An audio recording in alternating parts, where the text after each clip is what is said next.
Now you're listening to wrestling news that matters, from people you want to hear it from, deep from within the confines of the internet. Covering WWE like no one else, and covering TNA because no one else will. You are listening to the best in the world, Ring Rust Radio!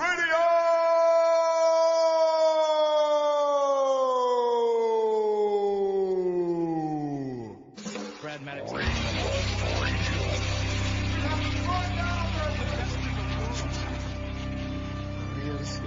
I got 141 and 2/3 chance of winning.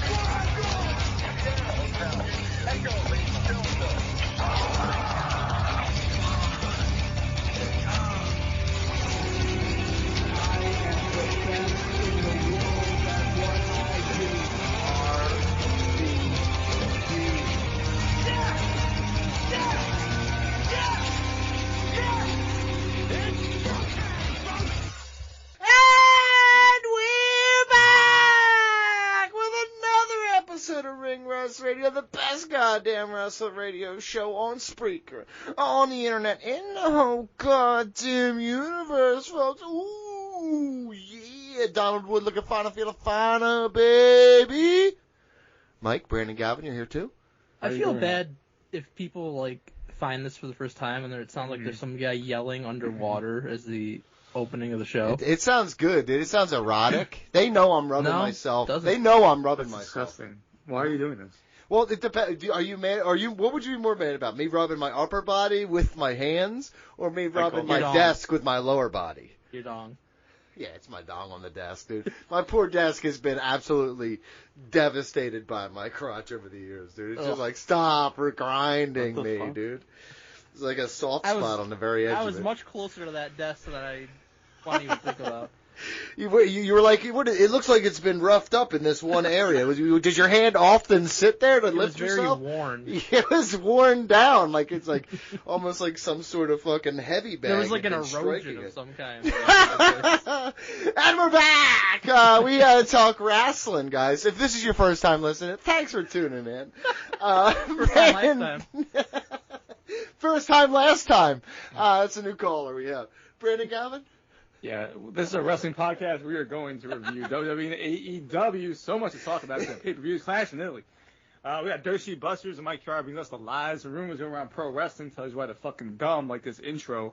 We have the WWE fantasy standings update, fan emails, plural, and so much more. I hit this desk is like Obafemi, and my dong is like the 7 F5s that just devastated it often. You know what I mean?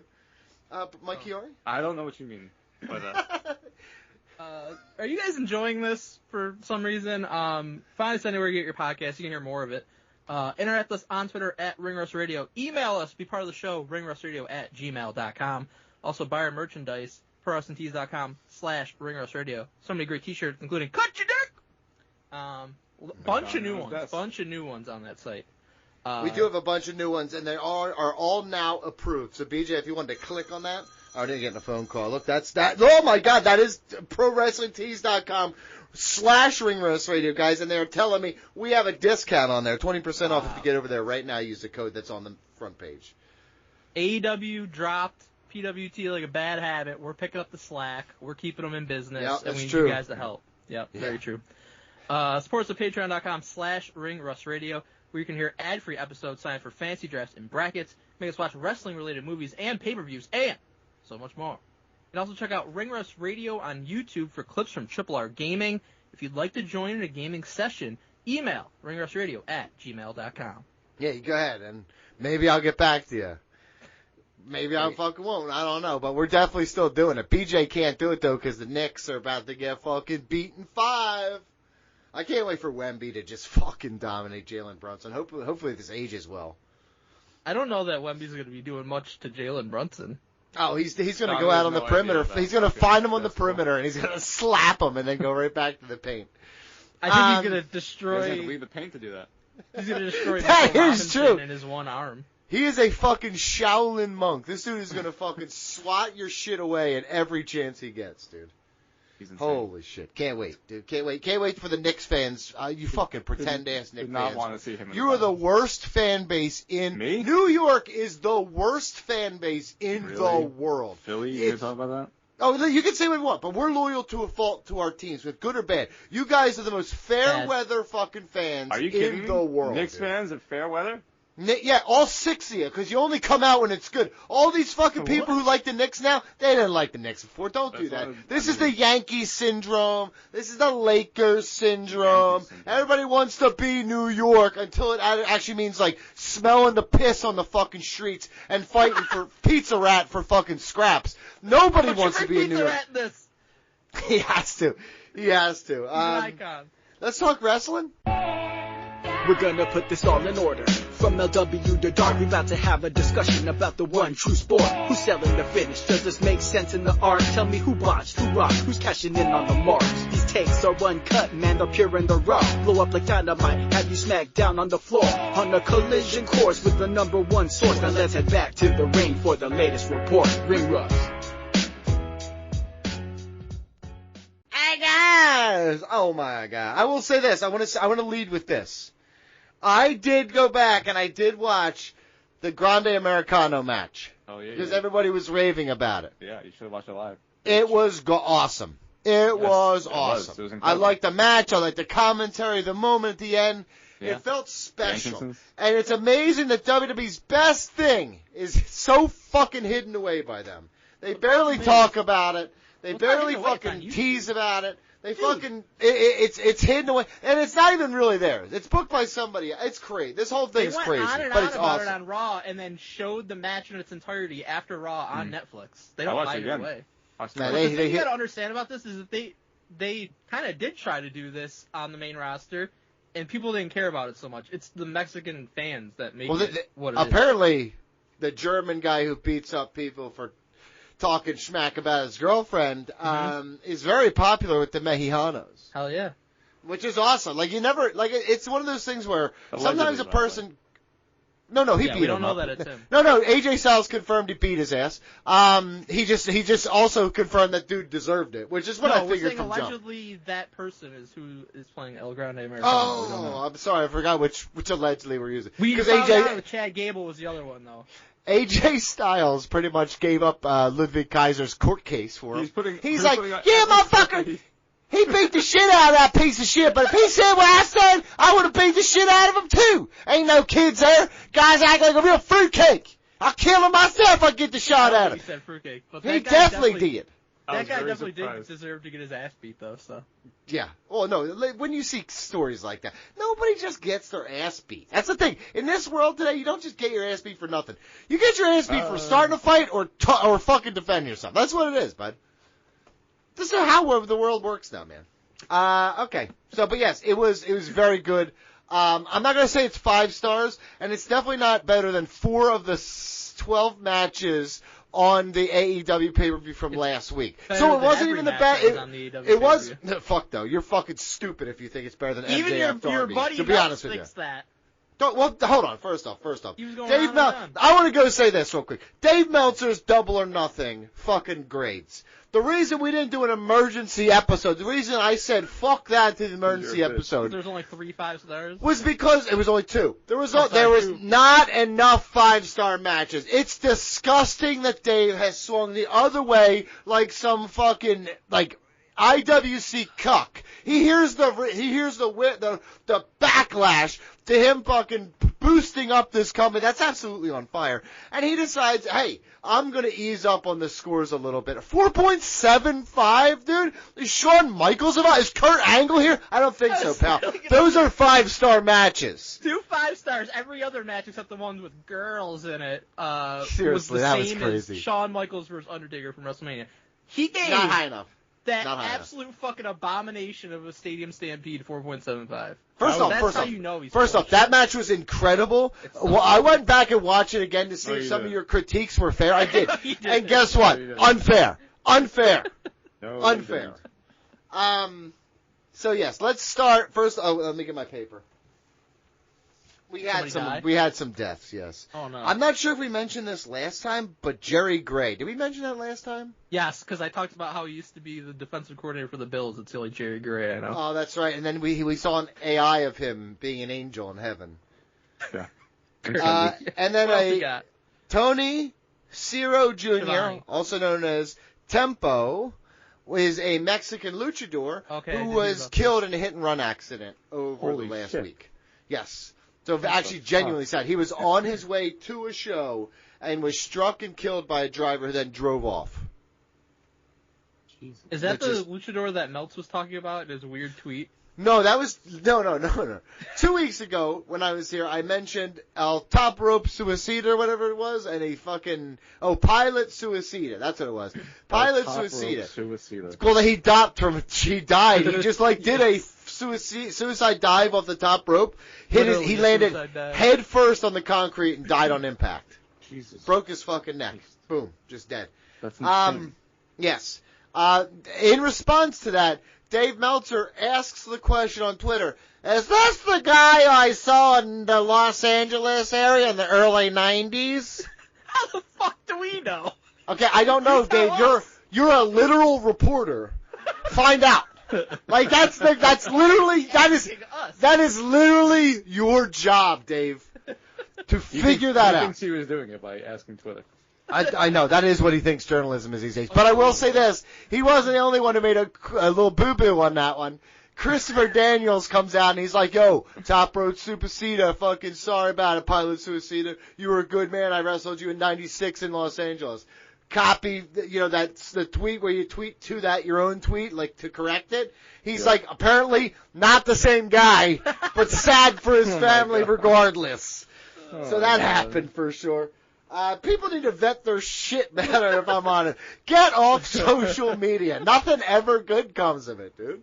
This is not the days of Didn't Twitter. know that there could be like 20 different fucking guys with the same gimmick. Pilot Suicida? Well, I mean, honestly, I'd never heard of that before, this one guy, but he and Dave very confused about these guys and which ones are which, dude. He gets them mixed up, dude. There's a bunch of Georges and fucking Dantes, and he can't tell the difference. Yikes, that's not cool.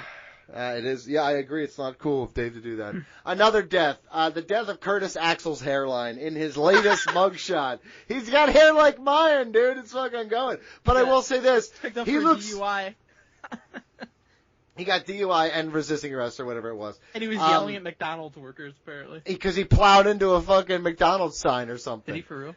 That's what it's destruction of property. I think Yeah. what I gathered is he was going through the drive-thru and he plowed into the fucking the menu or something. Who hasn't? Listen, honestly, when we were younger, we've definitely clipped the fucking thing a few times. The little boxes says, pull up to the next window. You haven't accidentally hit that? Come on. I will say he looks just like his grandfather if his grandfather was like Honey, I Shrunk the Kids, like by 0.75. And on Like, meth. he doesn't look like his dad a ton. He looks like him a little bit, not a ton. But if you look at his grandfather, he looks just like his fucking grandfather. But like, if he wasn't big and strong. I Which feel sounds like he did like a mean for me to trial say. run as a producer like a year or two ago, and then nothing, I guess, came of that Yeah. for WWE. Probably because he's got the business mind of a fucking squirrel, dude. We heard him fucking cut his promos. I don't know how. We created a gimmick for him years ago. Mr. Imperfect does everything wrong. Well, I loved him so much. I tried to put this guy There's over. a song for him. It played right now. Remember when Triple There it H is. pretended to have a concussion to fucking put this guy over? He wouldn't even put him over clean, so he's like, I'll let a concussion take me out. That was a dark time. Holy shit, he was doing the Darby Allin bit. Darby stole from Triple H, man. That's crazy. Not the first person to steal shit from Triple H.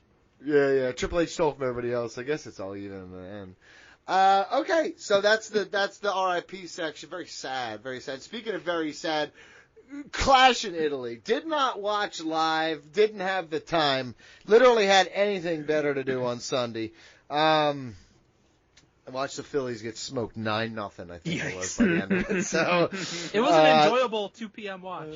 yeah, I watched the Dodgers be good, which was kind of rough. I expected, but rough. I was gonna say you should have expected that. Yeah, I thought the Phillies would be like 9-6 or something. Would have been like, okay, here we go. It was 9-0. So it's one of those things where it's not good.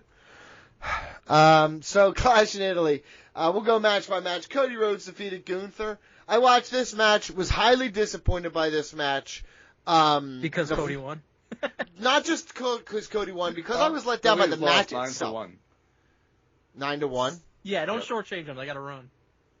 So, I hated this. I don't like that Cody won. I don't like how that Cody won. I know we're fuck finish city. I get like, look at the foot. Got it. I don't like it.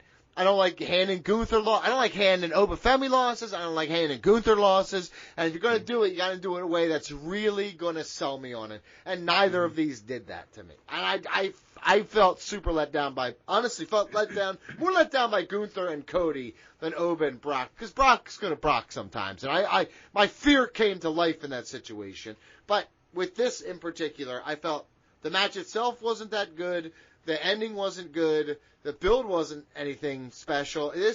I'm super let down by this whole entire championship scene right now. So, I'll just toss over to you. I thought it was a good match. Honestly, the build for this has been better than any build for anything else Cody's done as champion. I know, very low bar to clear, but at least he has Gunther to kind of guide him through shit.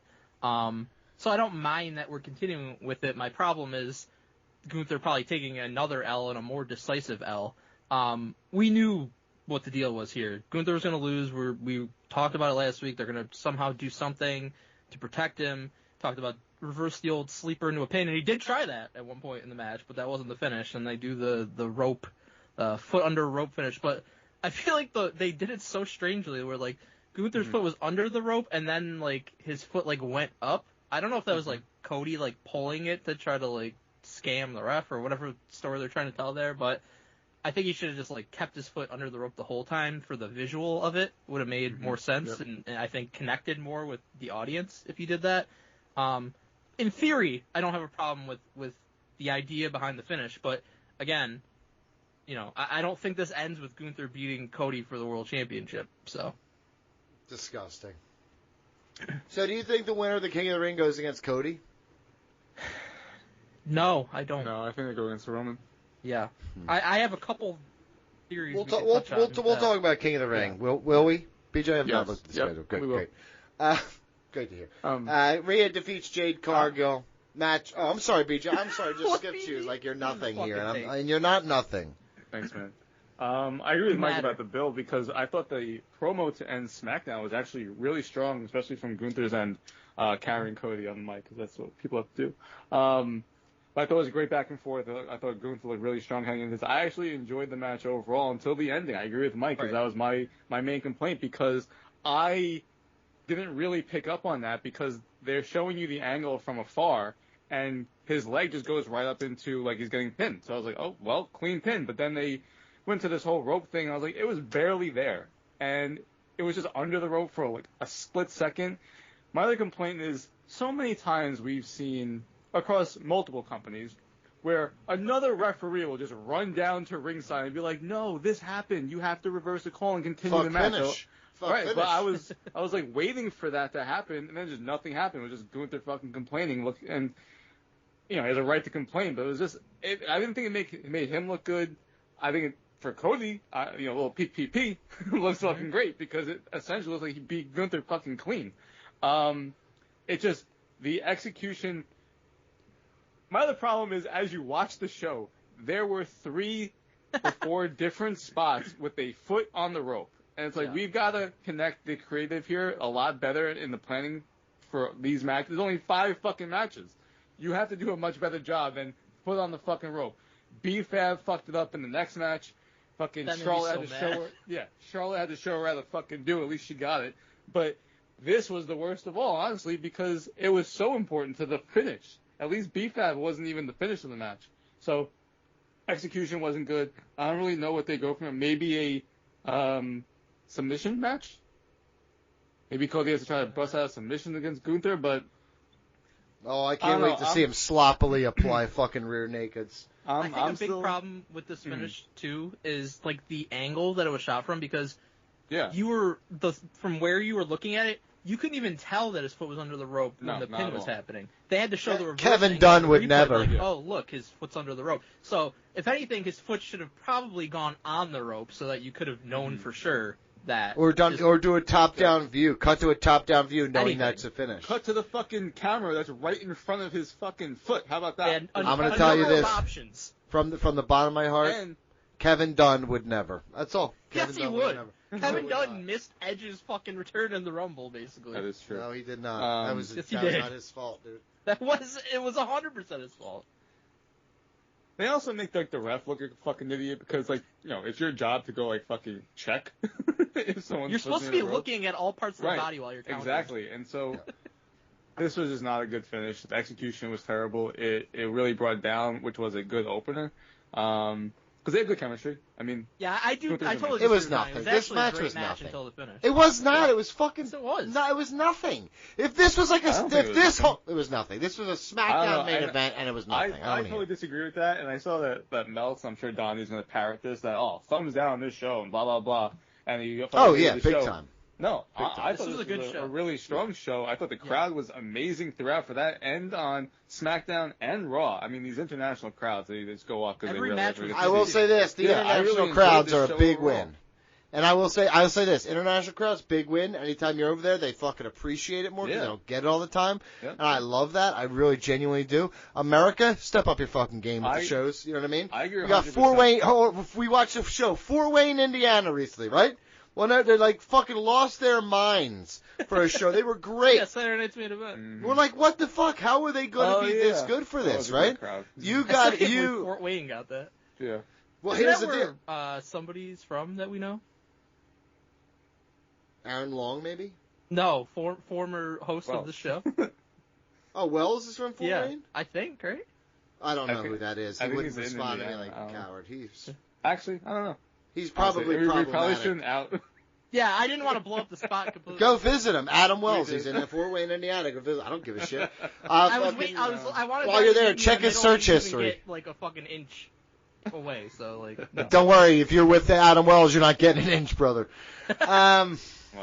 That's Rhea Ripley defeats Jade Greener than Goose Shit Cargill. What? Overbooked. What are you talking Fucking overbooked to protect Jade Cargill. I get it. It The was match great. was fine. It It was was fun, but It it was was good. excellent. It was Um, good. Fine and fun. Fine, the only, fine and the only fun. Yeah, it bad was part fun. was I'm fucking not- BFAB. This to me was the second best match of the night, and it was close to the best match of the night. I really enjoyed this as well. I liked it a lot, honestly. And I'm not somebody like Donnie who shits on Jade because she's in WWE now and left AEW. She's a much better wrestler than people give her credit for, but this was far exceeded my expectations. Even I thought it was great. They just have, I don't know, for whatever reason they have really good in-ring chemistry. This by far was Jade's best match of her career. I don't think there's anything else that was even close. Rhea's had a lot of great ones, but this was very good. And yes, I agree with BG. The only thing that takes away from this match is that fucking BFAB spot. Like, dude. And honestly, Paul Heyman did a spot like that on Raw, and he fucked it up too. Like, how are people... Dude, you take the foot and you raise it above the bottom rope and then place it on top of the rope. But hers was even worse because at least Heyman, like, touched the rope with it. She, like, completely fucking whiffed. I don't know what the fuck she was doing. They should have had Michin doing that. I'm sure Michin could have handled fucking putting a foot on a rope. Indie legend. And the ref was staring at her doing this for Right. what felt like 20 seconds. I'm like, just throw him out. Get him the fuck out of here. What the hell? Then Charlotte shows up and fucking saves things because she just goes crazy taking them out and doing a proper foot on the rope, and that was very fun. This was a great match. I have no complaints about it besides BFAB's fuck up. Mm-hmm. I agree. And It was we big. expected Rhea to win, to retain championship. This is better than I enjoyed the WrestleMania match. This is better than the WrestleMania match. And I'll say that. I agree with you that. said. It was better than the WrestleMania match for sure. And I think Jay continues to improve. And you're going up against Rhea Ripley. She stepped up. She held her own. And so I thought this was a great match overall. It's a did shame, Dave it's give a it shame stars that yet? other people. No, Friday, dude. I don't know. You're going to tell me every time, just like the schedule. It means nothing. Wait, what's the problem? It deserves no more than He wants Meltzer's star rating. no more than 2.25 stars. Dave will give this. 2.5. He'll give it I think 3.25. he'll He'll give give it it 3. 3.25. You think he'll give it 3? Okay. I He'll think give it gives it he will give it 3.25. You know what? I'll say That's my dollar. 2.75 because he's a fucking dickhead. And all of it's incorrect because it's actually 2.25. Brock Lesnar, Obafemi. My fear was that Brock Lesnar would win this back. The promo from Obafemi on Raw after winning, I think that is a strong start. I just don't feel like we should be in this position. So, I mean, like, a lot of this is like, I'm okay with in a vacuum, right? I'm okay with Oba losing to Brock the way he did, and, like, but it's just the fact that he had just beat him. It's this moment where you make him, and then he goes back and he just takes this loss. And I know it's like, okay, 7 F5s, holy shit, but it's like, it's just, I don't understand why it was done in the first place. Like, why did you have to go so overkill? If you're telling me it takes 7 of these to, like, put him down, right? Then you probably understand now that you shouldn't have done this in the first place. You have to overcompensate that much that you shouldn't even be in this position anyway. So, it's just, this is a real head scratcher to me. Like I said, in a vacuum, fun match. Like, I like Brock Lesnar a shit ton. And I like Obafemi. Like, this was a fun match and a cool thing. I just don't agree with it happening here, the outcome of it, or, you know, what it does to Obafemi now. Because here's the thing. He won the King of the Ring match. I get it. And he did the promo of, like, oh, it's 1-1. I'll see you down the road, right? Like, that's cool. I like that, right? But still in my head, I'm like, they made the motherfucker take a loss. Like, it's just, it changed me a little bit on Obafemi. And it shouldn't have. So we talked about this last week. I think we all picked Brock. We all saw the writing on the wall, what was going to happen. And, you know, I understand from a business perspective why you wanted to do this match a second time, why you want to do this match a third time, because it's Brock fucking Lesnar and it's your hottest up-and-coming star in Obafemi. So I get that. But I also, you know, I'm going to reiterate what I said last week, which is, like, Obafemi, to me, if ever you're going to have a guy that goes on that Goldberg run that just beats everybody, that is just dominant, unbeatable, leading up to winning the world title, it's him. And I just feel like I understand, like, okay, it's the old trope of a babyface, like, you want to give him sympathy, you want to get people behind him, but, like, Obafemi doesn't need that. Everybody's already behind him because he kills everyone, just like Goldberg. He's a good version of Goldberg. He's a lot like Goldberg. Very so much like better Goldberg. In every way, but it's the same. He's a lot principle. like Goldberg. It's the same principle. So I don't think. Is this in lieu of a wrestling question? I don't think he needs that sympathy at all. And I'll say this: the match was very entertaining, no doubt about it. You know, Brock wins, which we expected. I thought the follow-up on Raw was spectacular. I don't like these fucking fatal 4-way first-round matchups. We've talked about this multiple times. They love doing this. What the fuck? But it worked in this one instance because Obafemi got to fucking wreck 3 dudes at once and win, and then cut that awesome promo, which he always does. And it's like, all right, cool. Like, he's like, I lost this one match, but now I'm going to fucking destroy everybody, and I'm going to destroy you the next time I see you. Like, that's cool and all. It was a rehab moment, and they're good. Sure. This was a good moment for him, but like I said, it shouldn't be in this fucking position. It was a great follow-up, and it could be fine, but here's my thing, and this is where I want to kind of discuss really quickly my thoughts on King of the Ring. I was actually very surprised that they put him in King of the Ring after that loss. Yes. I didn't think they were going to. Because the loss, to me, signaled, like, okay, they're going to do the rubber match at SummerSlam. So that means, if you're going to do that, then Obafemi has to lose again in a couple weeks, which I really do not like. So I immediately thought that where you're going with this, you think Brock's going to be the one to do it? Well, obviously, if Obafemi loses, Brock's going to cost him. There's no question about that. So what I could see happening is probably Obafemi versus Seth is going to be the final at Night of Champions, I think. And then Brock costs Obafemi, probably gets Seth versus Roman at SummerSlam, and you get Obafemi versus Brock rubber match, and Obafemi obviously wins that one.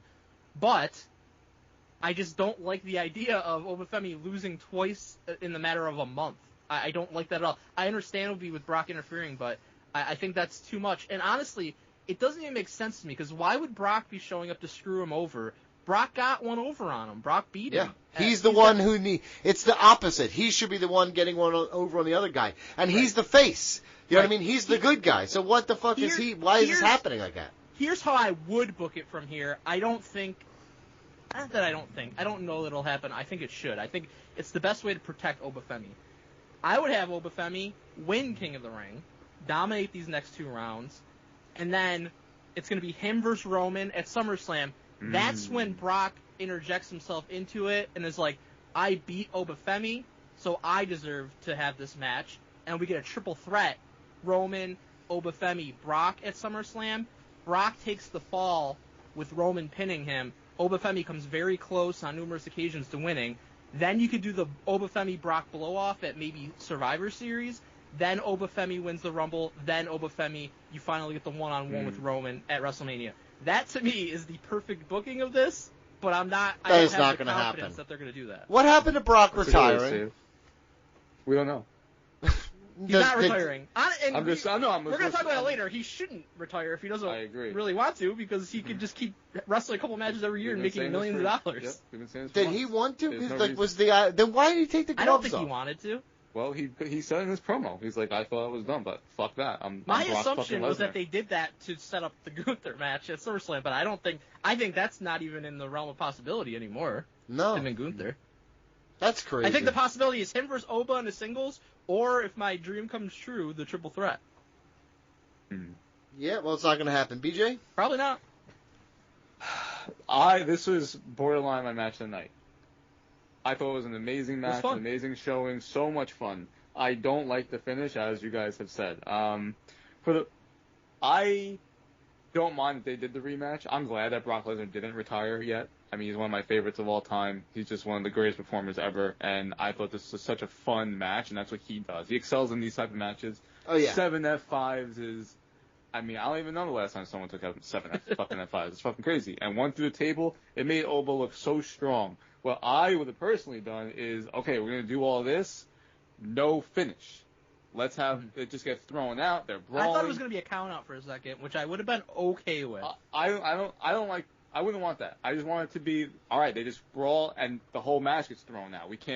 They can't contain anything. Everyone come down, break them up, pull apart. We have to do a blow off. Yeah, down the line. You do that or the double knockout where they fucking hit each other with big moves and now they're fucking both laid out and we count to 10 and neither get up. Sure, that would have been fine. We got to do it again. You know what I mean?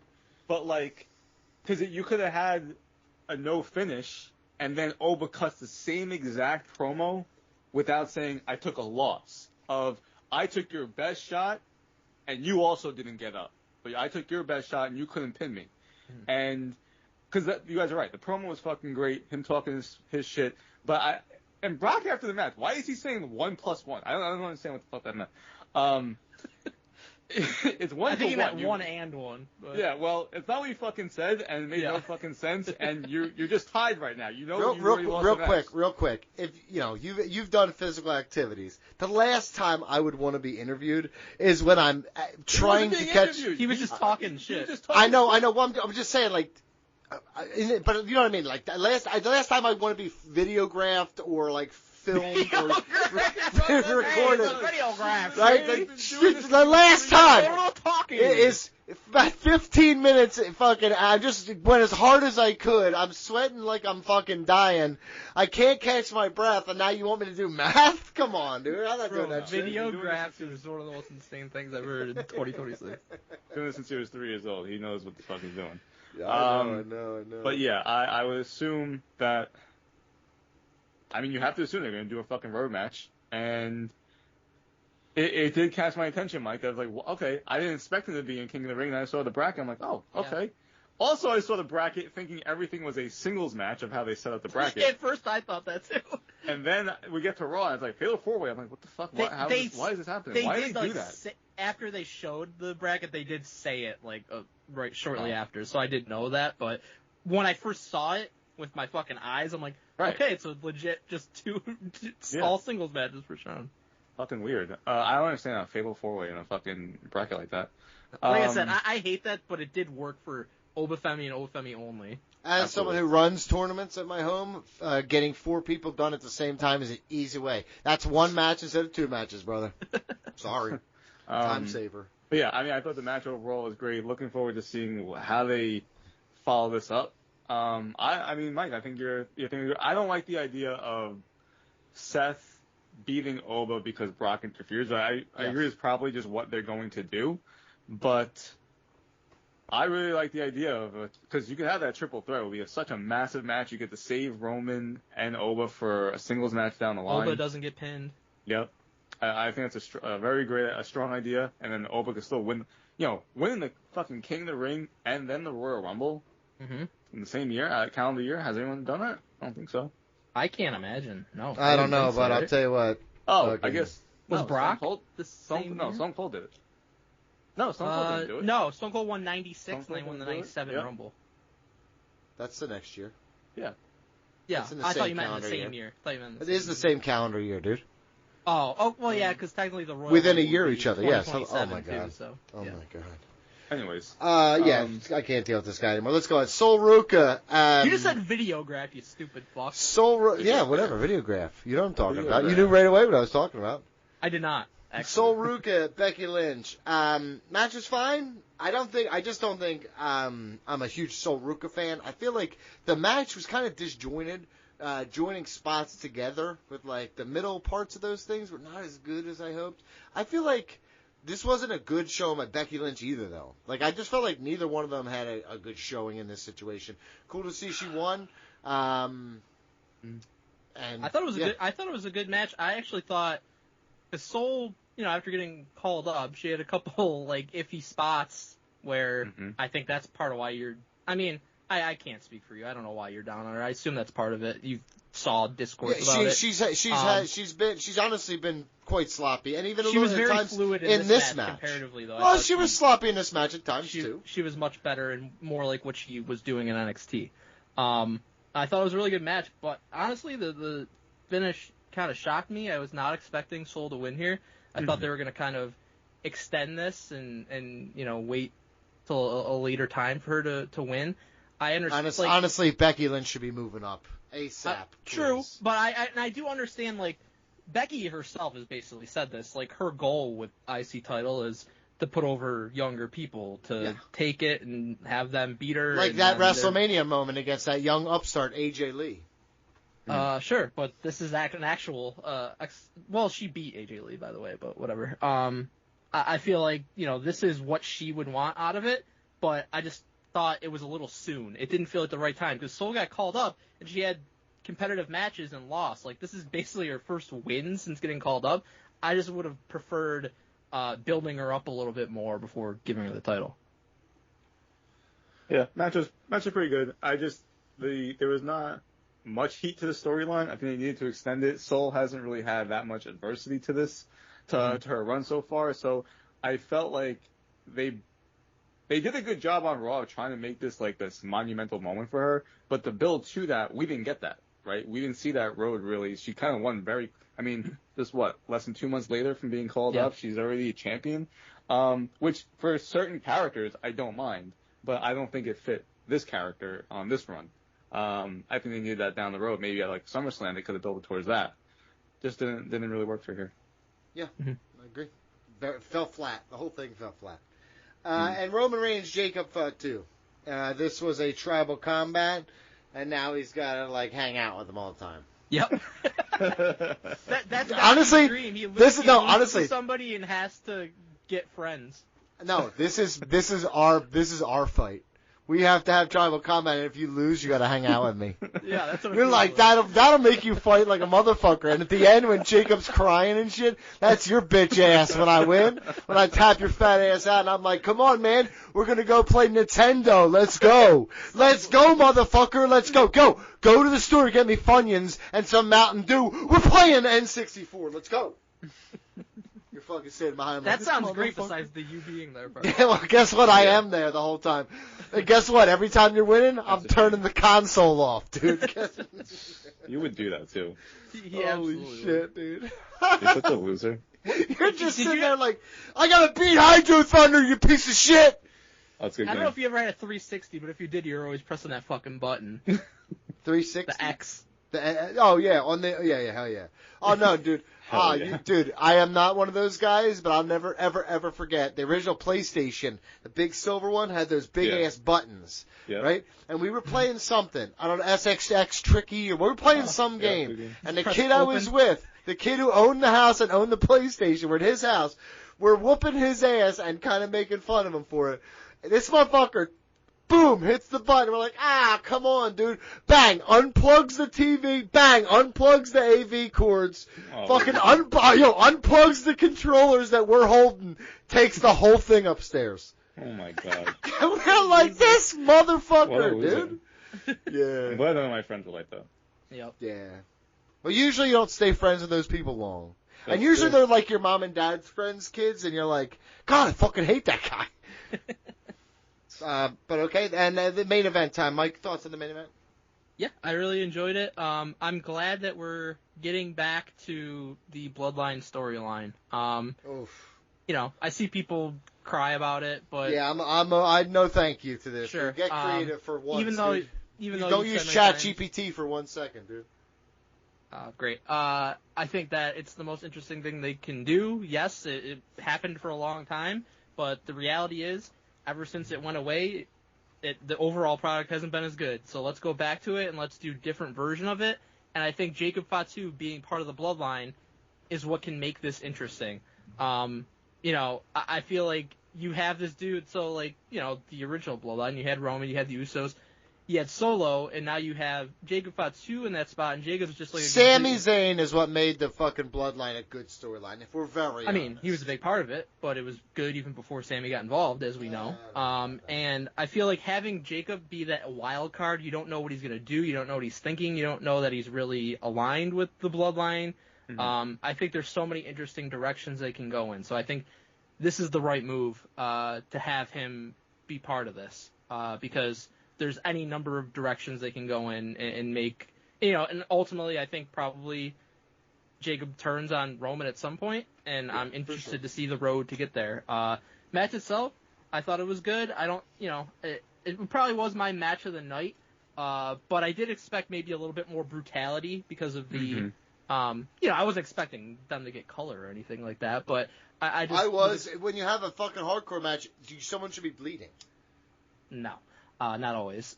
Dude, every time people fight, there's blood. Every time people fight, there's blood. Great.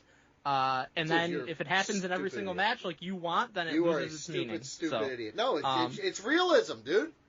I thought it was a really good match nonetheless, but it did leave me wanting a little bit more, I feel like. BJ, when you watch a boxing match or you watch a UFC fight, would you say the majority of the time someone bleeds? Yeah, probably. Those are real fights. And you're emulating that here. Not and really. This is a hardcore fucking... This whole thing is based on this fucking, like, this tribal warfare. And this is a time for blood. How come you didn't cry about Hey, I know, okay, on, Mike, you only want to use it sometimes, Mike? Sure, that's fine. Yes. This was the time. This was the fucking time. You got it, El Grande, El Grande. Okay. All right. You're a fucking stupid idiot. BJ? I thought it was a really good match. I think it's one of the best matches in WWE this year. I think Roman's been on a great run. I probably prefer their Backlash match to this one overall. This is really good. I always love when Roman's talking shit. We got that after the match going to the camera, which fucking WWE, once again, they just cut him off, and thankfully they uploaded it. Fuck QB1. That bullshit. Yeah. I love when he talks shit. So. Jalen Hurts?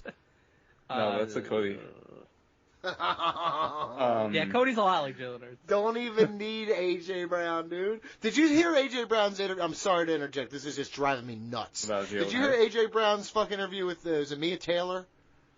About Jalen Hurts? No. He had an interview that went on ESPN, I believe, today. And he's sitting in his chair talking to Mia Taylor, I believe. And there's a Patriots fucking rug inside the fucking house. Oh my God. And he says, being on the Patriots, it ain't heaven, but it's close. This dude. Mike, kill him. You got 2 chances. Kill him, Mike. We're going to try. Oh, you don't think the Jets have a shot? I don't think Just you'll know leave it either to- way. Leave it to the adults, the Bills. Anyways, Roman Reigns, Jacob Fatu. I am looking forward to seeing what happens with the storyline. It is my favorite storyline. It's been going for fucking almost 6 years, and it's just always intriguing to me. Roman's the best character that they have. I hope that they just do more, like with the Usos. I'm looking forward to them just doing more. I think it's great for Jacob though, because he's on a much greater platform now than when he was just kind of stuck in the mid card on SmackDown for a while. When he was fighting And- Drew McIntyre at WrestleMania instead of a Fatal 4-Way. He should have been in that main event.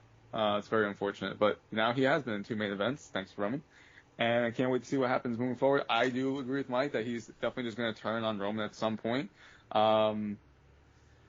You know, I almost wonder if, but like my thing is, I wonder what happens now for the next basically 3 months, because if Roman's just going to face the King of the Ring winner, then what does Jacob Fatu do?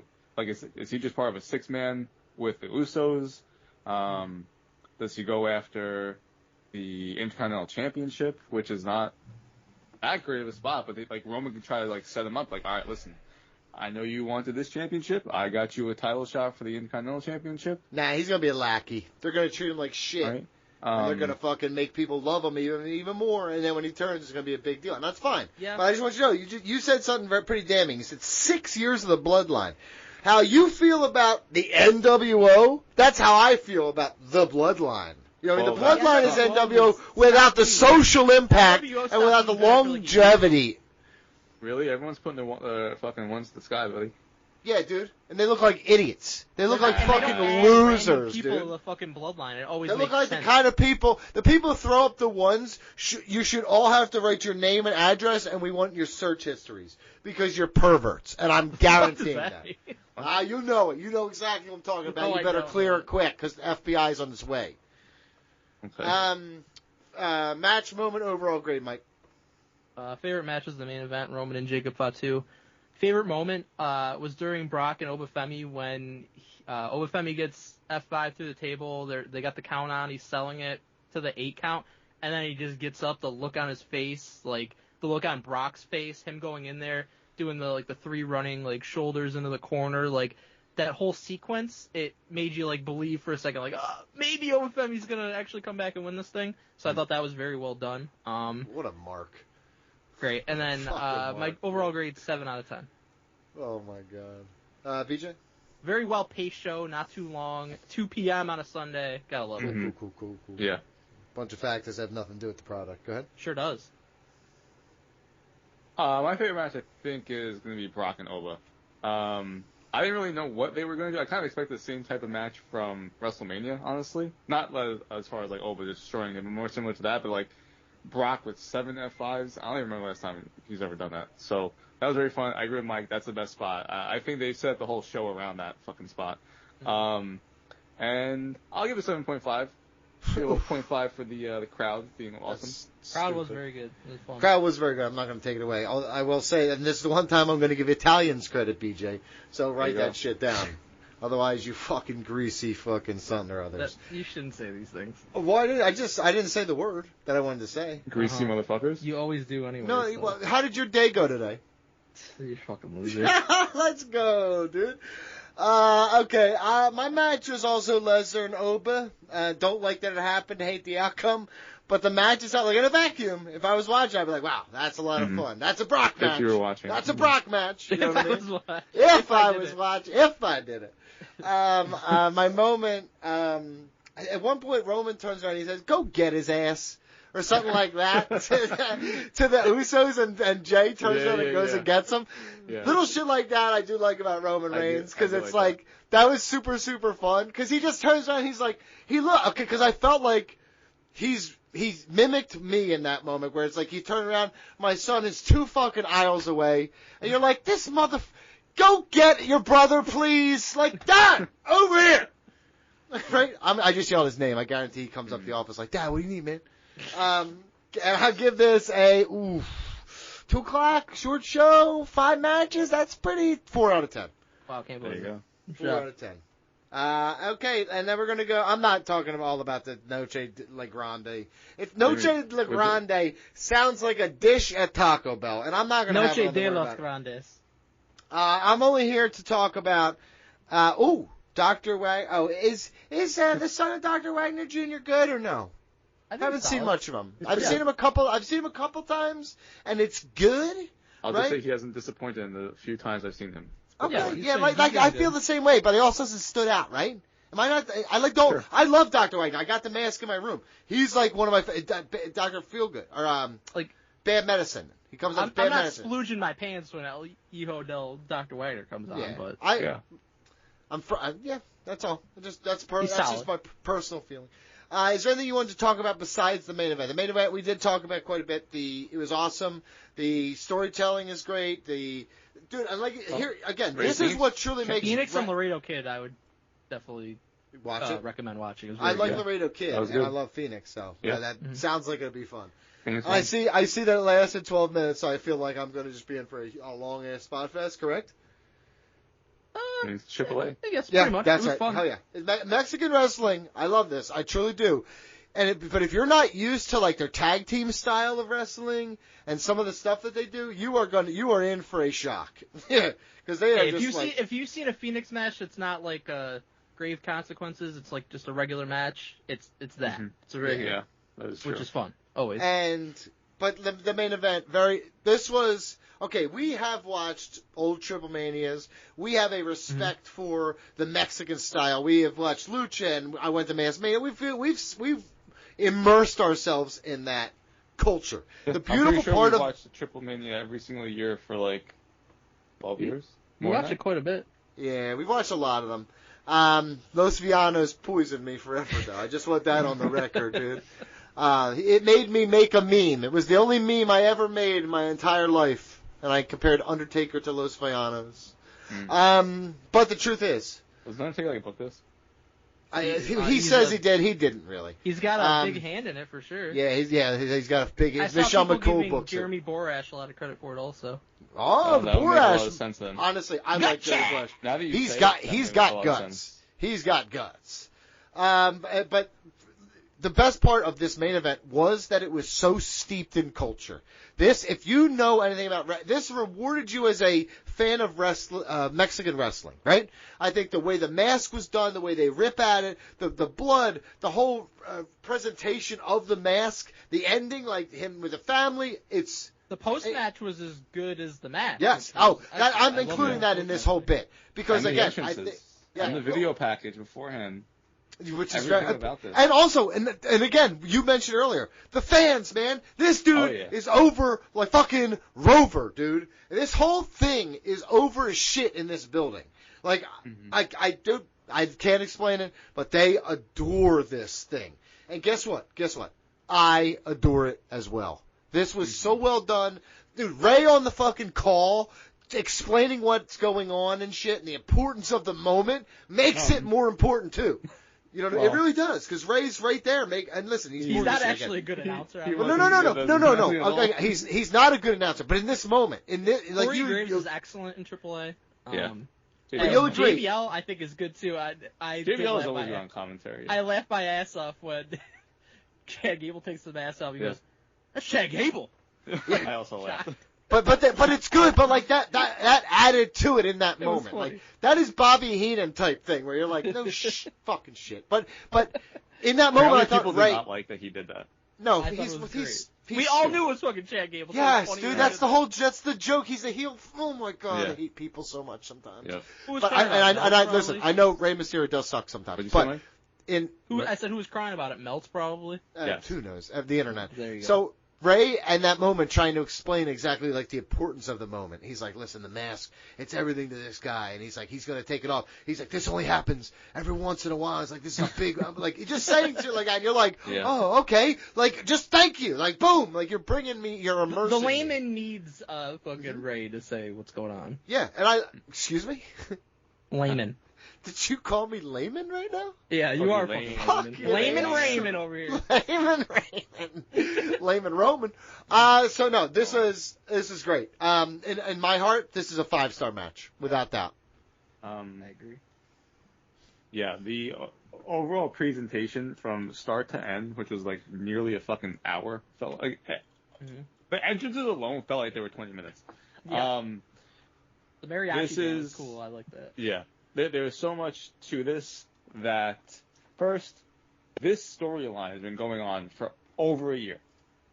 Mm-hmm. Right? I think it's from like February or so, fucking 2025-ish, around there. So you have been rewarded for sticking through this, not just like from a base, quote unquote, different company, right? This started in fucking WWE on Raw, and then went all the way to AAA, where it got so over, and it's just hysterical that it's a fucking American guy, German guy, portraying the Mexican luchadors, and it got so over to this blow-off match that I agree, Donnie, is a fucking 5-star match. Just absolutely excellent. If Dave's true to himself, with fan reaction and he never is true to himself. But here's the thing. I think he gives it 5. He was raving about it. I think he will, because he did. He waxed poetic about it on Twitter. Yeah, I think he will give it 5 stars because it deserves it. It deserves. It does deserve it. The presentation, like Mike said, the ending, the whole thing, the match, his girlfriend like being part of it. Yep.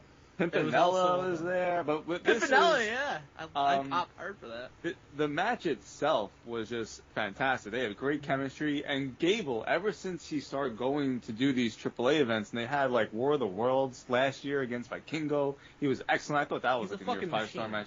He's such a great talent. We've always liked him since fucking NXT, and Kaiser's amazing. So they have just excellent chemistry, but the crowd reaction, all the interference, yes, it was overbooked to hell, but they absolutely delivered. Like you said, the blood, the pulling of the mask for both ends. I mean, everything just worked and clicked. I watched it immediately after Raw because it went on. I was like, you know what? I'm just gonna watch it because I watched it live. So it was fantastic. There's like no. My only critique, and I said this to Mike when it happened, is that the ending was a little. I was like, that's it, the headbutt? That was all we're getting for this ending? I thought it could have had a stronger ending. Considering was it a loaded headbutt, though? No. Classic, it wasn't, and that was why. That was a part of my thing. I was like, well, the whole part of this whole storyline for over a year was he would put the plate in his mask. Oh, I guess maybe that was like the babyface move. Like I can do it without that. I honestly, they didn't really sell that. Mr. Wrestling. That's a Mr. Wrestling thing. Talk about the '80s, dude. I just felt like it could have used a stronger ending for the match that they delivered. Like the table spot looked fucking a little brutal on that one. It was just so great, fucking great match. I think it might be match of the year. Yeah, honestly. That's very stupid. It's not even match of the week, dude. We're going to get back to it. Definitely is. That's fucking stupid. It probably right now is my match of the year. I gave it 5 fucking stars. Don't make me shit on it, dude. Don't make me shit on it. It couldn't BG hold a fucking candle to Takashita Okada, dude. That should have 7 fucking stars, and Dave's a fucking modest mouse all of a sudden. It was significantly better than that match. Anyways. You're fucking stupid. I'm going to stand on business. Stupid. Honestly, beauty of this, too, because I want to spin it forward a little bit.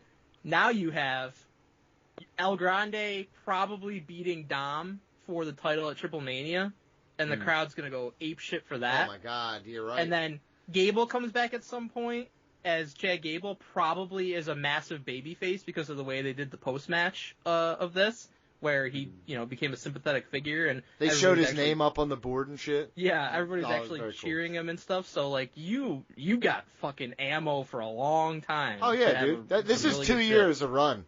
This is 2 years of run. Because here's the thing, eventually they'll turn on Grande Americano, especially if he starts turning. I don't know. I feel like the Mexican fan base does not do that, like the American fan base. Well, I mean, he will hold. No, he's going to have to act it up. But the one thing about the Mexican fan base is they're very smart to business. So if he starts doing heel shit, you know what I mean? They will. Vikingo. Yeah, they will turn on. I don't know that they were ever in on Vikingo, though. Like, but that's kind of my point. They fucking kept their shooters for fucking Alberto Del Rio. Like, the dude sucks and is a horrible person, and they still love this fucking guy for how long, and they still do it today. So you're generalizing. I think that's disgusting. What am I generalizing? That Mexicans love Alberto Del Rio. You just said that. You just said that. That's fucking disgusting. I want it on the record. That's disgusting. I stand against him. Wrong side of history. You were cheering for him at wrong side of it. Yeah, because he was yelling about the other company, and I was all for fucking shitting on Vince, dude. Mm-hmm. And all of a sudden, you don't like that? You don't like shitting on Vince? I'm sorry? Yeah, exactly. Night of Champions confirmed card. I'm not clicking this. Explain what shit. I'm not clicking this shit. Oh, no, it doesn't even... It's not... Is that as big as it gets? That's what your wife said. That's what your wife said, dude. No, that was a nod to the alien. Why is this? What is going on? What is this? Explain words. What is this? These are the brackets. King and Queen. Okay, Mike, Seth Rollins scoots and Braun Breaker fucking hits Paul Heyman. You got Seth Rollins winning, right? If they don't do my thing, which is the right thing to do.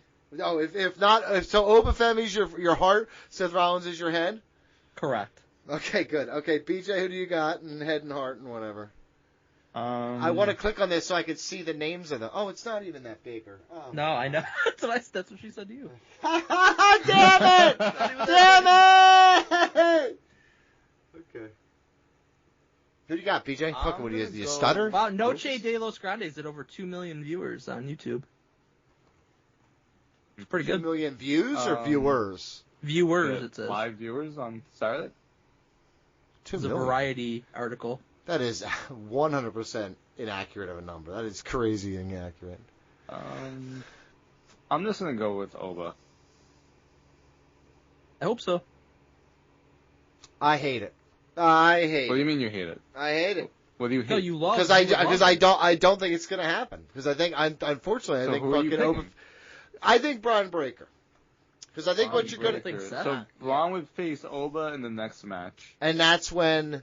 So that's Brock when you get... him. Yeah, Braun screws Brock. Brock screws so Oba doesn't even make it the Night of Champions. No, Night of Champions is when I Brock fights Oba at Night of Champions. Nah, if Brock is going to screw him over, you do it... If you're Brock, you'd be like, yo, I want that fucking Saudi payday. 100%. Which one's in Saudi? Night of Champions? Yes, the finals are. Well, yeah. So again, what you have is in the semifinals, it's Braun Breaker, Oba. Brock comes back to fuck that matchup, right? And then fucking Oba and Brock happens at Night of Champions. 3? Oh, I thought it would be a SummerSlam. I don't think that's happening. No, it happens at Night of Champions because then we can still get to Gunther and Brock at SummerSlam because they're gonna force him to retire. I will say this: whatever you said. If Brock Oba Part 3 happens. Having it at SummerSlam is a very, very long way away. 2 months. Yeah, Oba's got Brock's name on his lips, dude. It's Saudi Arabia. He's going to be in Night Champions. And I'm getting you there in a match. Yeah, I mean, that would make sense. I think you might be getting him there as the screw over. And then, honestly, Mike, in that sense, Braun Breaker can go against Seth Rollins in the fucking finals of Night of Champions, dude.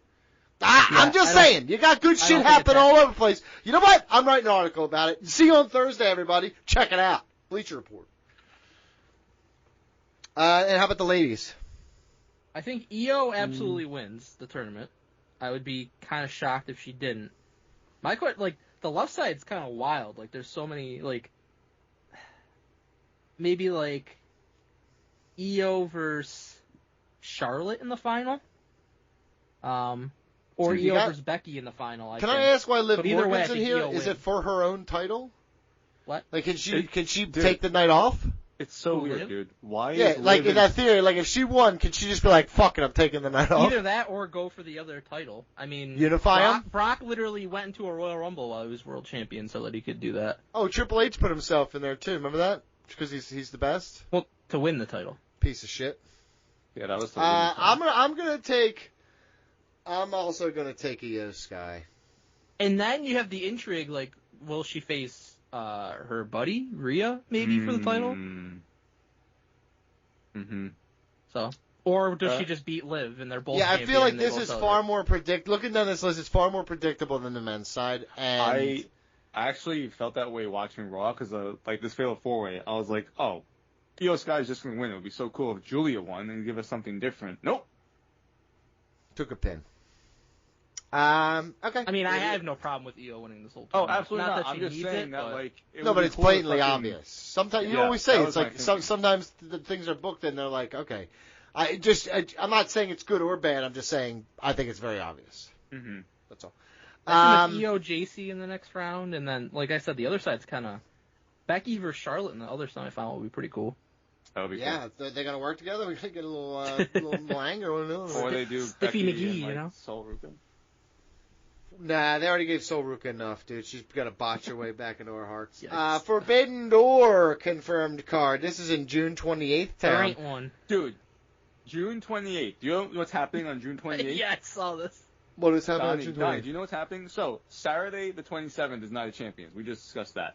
On Sunday the 28th is AEW Forbidden Door, Okay. NXT Great American Bash, and TNA Slammiversary. What the fuck are we doing? First off, I don't know why- the AEW part, NXT and TNA, you have a working relationship. Why the fuck is there an event on the same fucking day? Well, TNA's at 4 and then NXT's at 7. AEW. So stupid. Yeah, that's a lot. Here's the thing. I'm about gonna watch AEW. NXT. Yo, at the Of course, very 'cause you're a least, fucking mark, I got TNA it. should be on Saturday night, and WWE is going to be during the day, because in Saudi Arabia. Someone should be moving to Saturday night. Yeah, I wholeheartedly agree with that. Now, the AEW going against WWE's kind of content, like, that's going to happen sometimes. But That's a never, stupid never, offer. ever should you have WWE products where they're like, but it's them leading into each other. I'm fine with that. I'm fine I can with that. watch I it just for think it's. free That's on the fine. CW. That's fine. But It should just happen on Saturday. I think you're right. It should happen on Saturday where the TNA pay per view happens at night and then NXT the following night. Right, It's whatever. even if you're TNA, AEW is now running a show against you. But I mean, like, we view days Or different. whatever. Like, Yeah, you know what I mean? Like, It's just I stupid. value days different than they do. I think because, like I said, Sunday they've always. I never liked that Sundays were pay per view days. Like, I never liked. I always like. know, ever since the fucking 90s, it made no sense. Yeah, I don't understand like, to why me they it was do like, that. why are we I not know putting this why. on set? I More think people are at home. mostly it was because it was More people are at home. and that and boxing was really like the Saturday night thing. Yeah, well, Yeah, that I was a mean- big deal too. And it But was even big. that, Then even that. it sucked. It really sucked when it was football season. Yep. Oh yeah, yep. Yep. It always it- sucks when it's fucking football season. Yeah. Well, the truth is, like I said, you can move it to Saturday nights now. Like, Yeah. what are we doing here, Yeah, folks? Like, I don't get there's that. you want to talk about more people being at home? I think more people are going to be at home now on a Saturday night, or more people be around people than a Saturday night that are willing to stay up late. Mhm. You always talk about the fucking AEW pay-per-views being late. How about it's a Saturday night and that happens? It's not still as bad, big of but a it's deal. not as bad. It's not as big of a deal. You know, I'm not getting up at Monday It's all the same morning. to me and shit. because yeah, No. I work Sundays. So. It's fine. So we got the Owens Hart Cup Finals for the Owens men Hart. and the Owens Hart. ladies. Who's going to win the Goyles and who's going to win the boys? Oh man. I think Will Ospreay is obviously going to win. Yes, the boys. Osprey 100%. That's Yep. easy. Women's like I'm gonna go with Athena. Athena. That's what I'm gonna say too. Yeah. Or I'm going to say Persephone. Athena as well, but I'm ready for Athena versus Sari. Tony Khan like booked this, and he's like, "Oh, by the way, Saray and Persephone are extremely injured, so it's gonna be a while before their matches happen." It's like, what? Why are they in the tournament then? Well, here's the thing. I think they were in the tour. I think they both got hurt the same weekend after they announced it. That's very And now they have true. a wild card spot because Willow's not in it. Yep. This is this. I You kind know how of feel some, like Willow was maybe going to win. she was 100% going to win. yeah. The truth is, for the bottom of my heart, sometimes you just feel shit in wrestling is just doomed sometimes.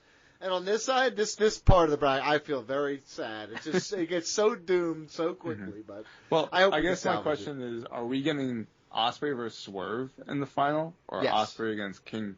Swerve. Osprey obviously. versus Swerve. That's Yeah. gonna be. And that's it'll gonna be a awesome. fucking banger and a half. Oh yeah. It's gonna be awesome. Listen, I want Ospreay to win that match, but part of me also kind of wants Swerve to win that What match. if Mercedes, I mean, it's gonna the be TBA?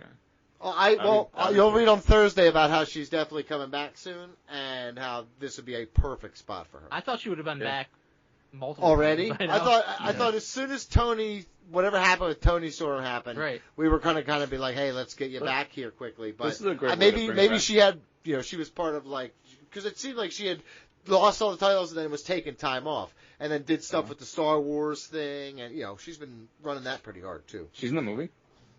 She's the Mandalorian thing. She's been doing a lot of media for it because she was involved I with a didn't travel watch it, brand so- that reached out, and I almost could get Mike an interview with her. Oh. It was She literally She was in didn't the even show. have any lines in the show, pretty much. no, she just stood there for a minute. She stood there. Yeah. But because looking at this bracket, yes, there's talent, but like you need a star in here, and that would be an amazing way to bring her back. Hell yeah. And Yeah, then there she is And it would be on the other side of the insane bracket. lack You get of star fucking- power in that You get tournament. Mercedes against Athena in the final. I mean, now you're looking at a stacked stack pay-per-view. It'd be a lot of fun for sure. And yeah, and then the men's side. Anything else about wrestling? Did we miss anything here? I can't scroll down. Oh, Patreon. BJ, Patreon? Patreon.com/RingRustRadio. Go there. Oh no, I'm sorry. Real quick. Double or nothing ratings. I just want to reiterate one more time how Dave's a fucking pussy. He backed off the fucking. He was supposed to hold the line. I agree he's a pussy.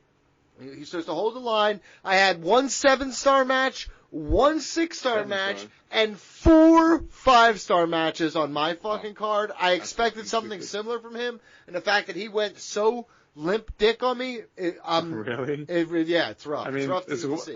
It's the most overrated show I've ever heard. Right. That you couldn't be dumber if you tried. Yeah, okay. They're talking about it being like and apparently the best fucking AEW pay-per-view. It's one of the greatest. No, not the listen best to me. AEW, just the best in general. Look at me. It's one of the greatest experiences I've ever had in my life. You didn't watch it live. That's not even putting parameters on it. Like sexual experiences, highs, as I said. you know what I mean? Purchases, family experiences. This is one of the top 7 greatest things that ever happened to me. You've led a very sad life. Your potato salad.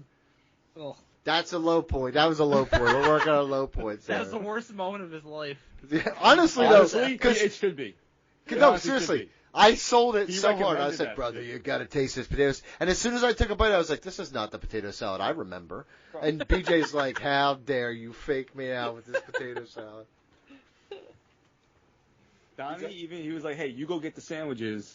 I'm going to go get the potato salad. Don't worry. Yep, I went. It's this little deli. And here's the thing. They must have fired the guy who made it with more mayo or something because he wasn't there. They ran out of mayo. But we never run out of mayo. Patreon.com/RingRustRadio. Go there to hear the ad-free version of our podcast. Get early access to our retro reviews like Wrestling Society X Part 1. And, of course, Donnie's been waiting years for this. The 1980s Wrestling Fantasy Draft. We record that today. You can listen right now. Patreon.com/RingRustRadio. And you can vote soon for who has the best supercard. Most importantly, you can sign up for next month's bracket or draft taking place Tuesday, July 14th, 6 p.m. Eastern. We're going to do a bracket or a draft, still to be determined because Donnie is a terrible host. That fact aside, that's why I call them bracket drafts. You know what I mean? I like keeping it ambiguous. You don't really know what it is. You know? Nope, because you say it when we know what we're doing. Yeah, that's true. That's why you're an idiot. We have it well established, and you still say it. Remember the ambiguously gay duo from Saturday Night Live? Do you remember that? Yeah. There's like an old video skit that they would do all the time. Uh-huh. That's you guys. Let's go on. Okay. Strangeness in the latest report. You gotta call Dirt Sheet Buster. Egregious lies anonymously sourced. You gotta call Dirt Sheet Buster. Scoop, scoop, scoop, scoop. No lies, no retraction. Scoop, scoop, scoop, scoop. Per a source that's interesting to know. Mike!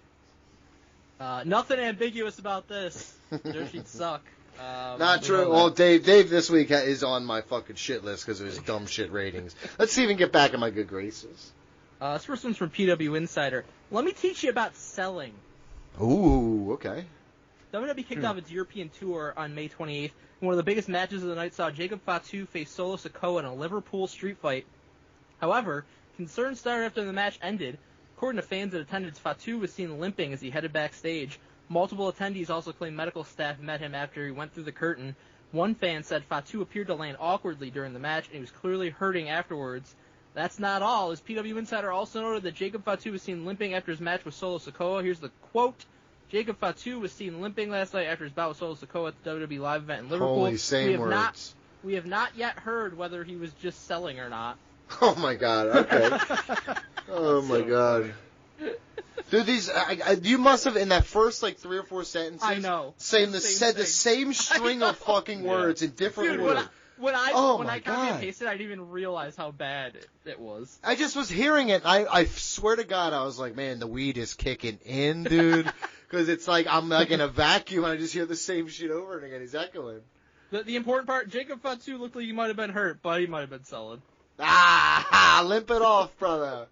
Looked perfectly fine at the pay-per-view, did not limp, did not look to have any issues whatsoever. I don't know. He was slow to catch up. Roman had to yell for him. Nah. Next one's from False Finish, one of the new kids on the block. You're so excited about that. You're so excited that they split into like 4 different ones because now you have Tough to keep up. He's got all these factions, brother. Yeah, well, here's the problem. For me, I hate that there's more of them. It's like ants, and you're like, how the fuck they all getting in, right? But for you, you're like, oh, look at all the people making mistakes. Oh, we got fucking Nation of Domination, Los Boricuas, Disciples of Apocalypse. It's too much. It is. You're right. From False Finish, WWE discussed a replacement for someone who never needed to be replaced. Fuck yeah, smart. Jacob Fatu was injured earlier this week at a WWE live event, one of the shows in Great Britain as part of the build-up for Clash in Italy. When it first happened, PW Insider confirmed there was concern within WWE that Fatu might not get cleared to compete. Here's a quote. Damn. Jacob Fatu did get hurt on last night's WWE event in Great Britain. PWInsiderElite.com can confirm. We can confirm there's concern he may not... Can confirm. We can confirm there's concern he may not get cleared in time. Company is mulling over alternative plans in the event that they need to pivot. According it's all the keywords. According to a new report from False Finish, one of the plans in place was to have Drew McIntyre appear instead of the Samoan Werewolf. How the fuck would that make sense? Shit, dude, that would make no sense. That is wild. Also, do they not know that hurt and injured are different? Like, they don't know anything. These dudes are all working hurt all the time, right? Everyone's kind of Sure. limping and shit like that. This is how I know they've never been to a gym in their entire life. No one at the gym is not complaining about something that hurts. You know what I mean? Like, fuck, man. God damn. Right? Everybody, the whole place always is doing that. So Just wake up hurt. Yeah, seriously. That's also being old, dude. So get ready for that. Add them together, and it's like you're dead already. Next one's from Rope Break. It's another one. I'm telling you, dude. So it seems like a fucking joke. False Finish and Rope Break. Like, come on. Dude, this is good. It's Switch it up. Real quick. Wrestle Votes is... As Ring no one has Rust, anything like that. hold on, as Ring Rust, we do not have a leg to stand on here, my we friend. do because we were first. Yeah, facts. They're stealing from us. Rope Break. People think a really good wrestler is really good. Ha! According to Rope Break, Javon Evans has continuously received praise from fellow wrestlers and WWE's creative team for his work. Roman Reigns and Becky Lynch have also been spending time with Evans, which really further shows how much potential people inside the company believe he has. Per that one time Becky said he's her son, and per that one time Roman Reigns was like, hey man, you're doing great. This just makes, I like, think of like Roman and Becky taking him to like the amusement park or something. Like, Look at him. Look at him, how happy he time. is. Look how happy he is. Huh? You having fun, Tiger? Yeah, buddy? I believe people in WWE think he's good because he is. Yeah, I believe that. All right, dude, listen. Score one for fucking rope break. Some Rest Observer newsletter, Donnie's buddy. People could get added to the Vision. Hope you don't want to know who. Yeah, well, I mean, I do, when though. like half of them are injured, it makes sense. They might. Yeah. There's been talk of the Vision adding members, even before Logan Paul's injury. That's it. That's it? That's it. That's from Melts? That's from Melts. Dave, Jesus. he just sideswiped your car and just kept driving. He's like, I don't know. I heard That's all sorry he had about time for. He was too busy doing his ratings. that. Hell yeah, dude. He does more research than you ever could, so fucking get a life. You're afraid of learning. Does love saying that. And Reading would be your friend, and you're afraid of learning. I'm afraid of reading, so. Him trying to figure out where that dead guy comes from or whatever is still one of my favorite shits ever, dude.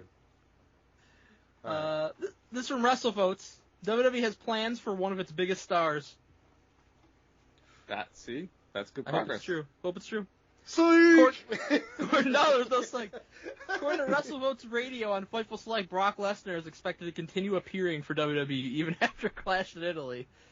At this point, Lesnar is not currently scheduled for WWE's upcoming Saturday night's main event show at Madison Square Garden, but WWE reportedly has additional plans for him beyond this weekend's premium live event.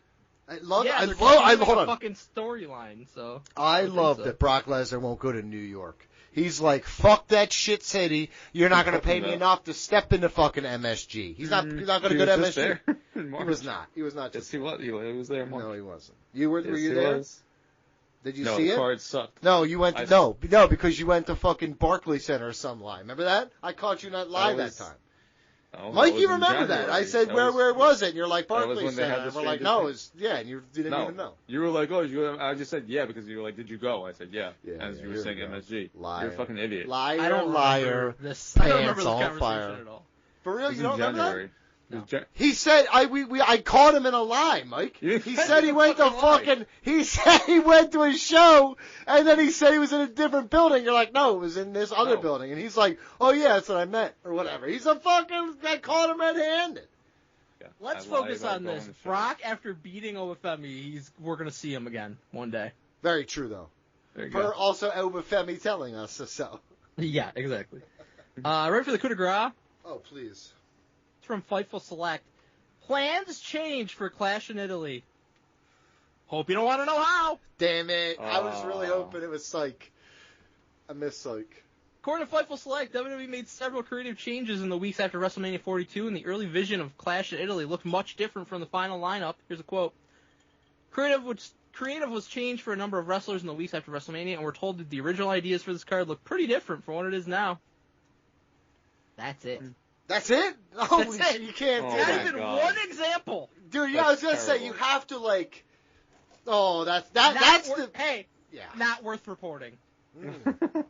If you don't have at least one thing that was supposed to happen and didn't, don't fucking tell me anything.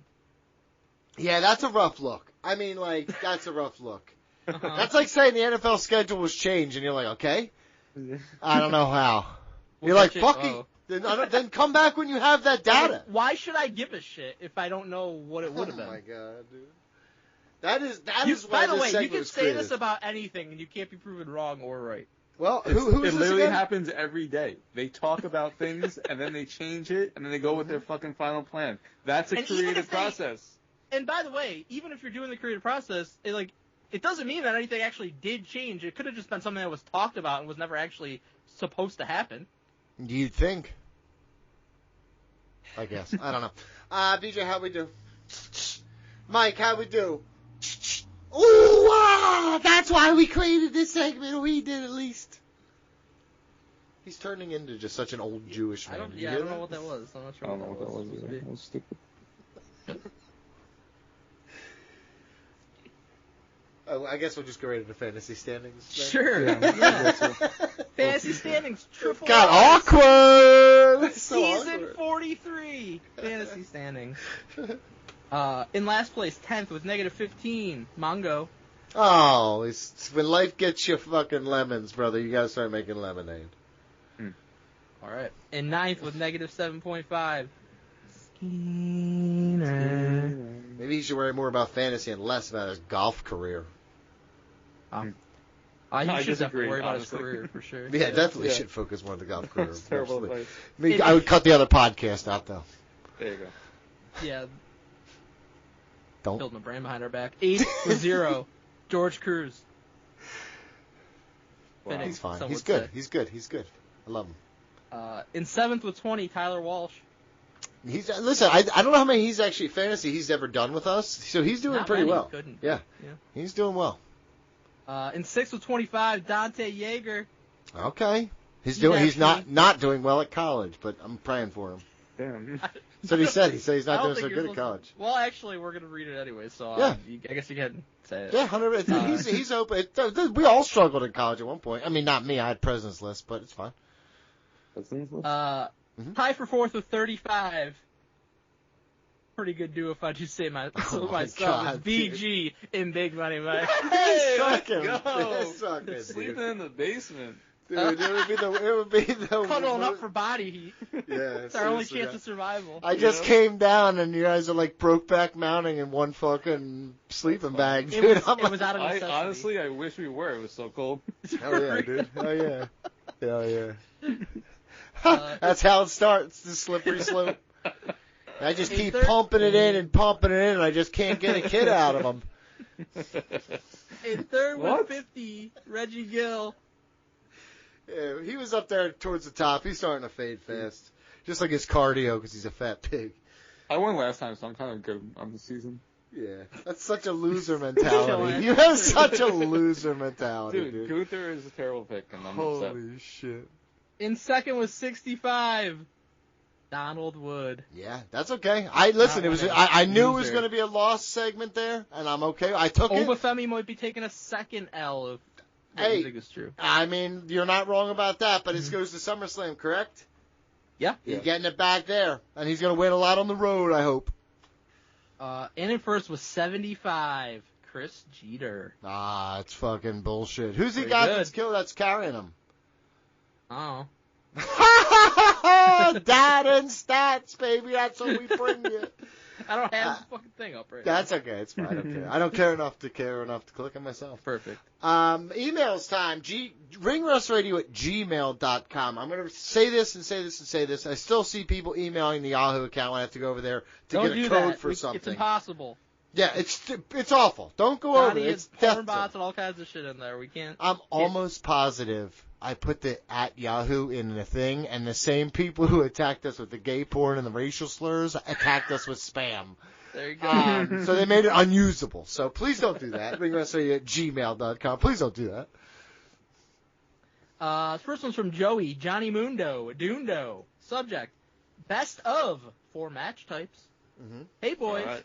I've seen a few posts online about how to best introduce a non-wrestling fan to the world of pro wrestling, and a few comments below that said to not do that. Thus, I thought a fun conversation would be, give us your favorite individual matches of the following types. Feel free to cut any out that might not promote good combos. Well, we don't care much about good combos on the show, so we're going to Yeah, we have Donnie. I will tell you from the bottom of my heart, and BJ could attest this, I can walk up to a stranger in a wrestling shirt and engage a conversation at any point.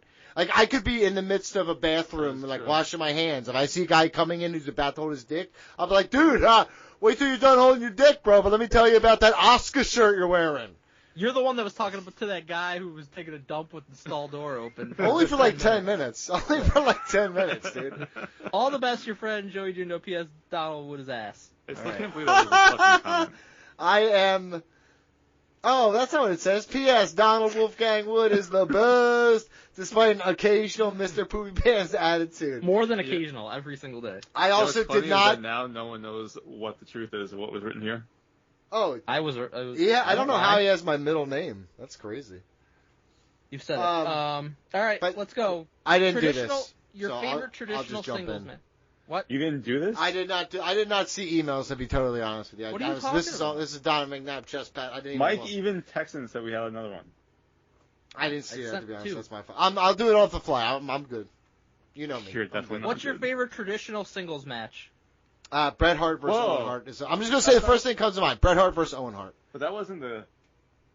It wasn't your favorite. It's what you would It introduce says, someone. I thought a fun conversation would be to give us your favorite individual matches of the following types. I'm just the first one that comes into my heart is Owen Hart and Bret Hart. That's a good pick. Mine Mike, is well- Shawn Michaels versus The Undertaker, WrestleMania 26. Not even a 5-star match. What an idiot. Was I Bret did- Owen Yeah, 5-star? I thought Bret Owen was not 5 stars then, I right? think it wasn't. I think he gave their cage match 5-star, but not their WrestleMania match. Oh, I picked the cage match. Oh, I can't. It's damn. That's just a pussy, dude.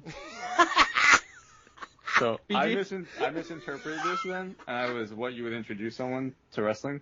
So I went with, for traditional singles, Sasha Banks versus Bayley from NXT TakeOver Brooklyn. And good one. runner up here would be like Randy Savage versus Ricky Steamboat for WrestleMania 3, or Triple H versus Daniel Oh Bryan my for God. WrestleMania 30. Pick That's- one. I'm the not third doing one is 3 what I every thought fucking time. Your pick was gonna Oh be. my God. Mhm. Next, Favorite please. comedy match could be one that was unintentionally funny as well. I just watched it recently. I'll give the Sami Zayn Jackass one. It's super fun. I wrote that as well, and WLC as my runner-up. I was going to pick the Jackass one, but I figured you guys would, so I wrote down WLC, El Torito versus Hornswoggle, Extreme Rules I'll also 2014, give pre-show. Yeah, that's I will that's give, great, since though. you were giving Yeah. secondary shout outs or whatever. What's the Doinks versus the Kings, the midgets? That one I loved. I don't care Yeah, if it the makes me a Kings bad scored person. against And the gimmick battle royal. And the gimmick battle Was royal. that 93? Dink, Wink, and Pink. Yeah. and the gimmick battle royal at WrestleMania I 19 did like the. or 17. WrestleMania 17. I honestly losing my mind when that happened. I was like so excited. That was fucking so much fun. Bobby the Brain and Gene Okerlund on commentary for it. Super fun. Favorite ladder match? Young Bucks and Penta and Phoenix. I was there for that. That was That was insane. Shawn Michaels versus Razor Ramon, WrestleMania 10. TLC 2, runner-up would be TLC 1.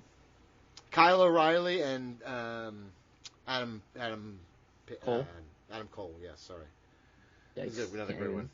Think Bro, I'm having a day. I'm not even that. Well, I'm pretty stoned.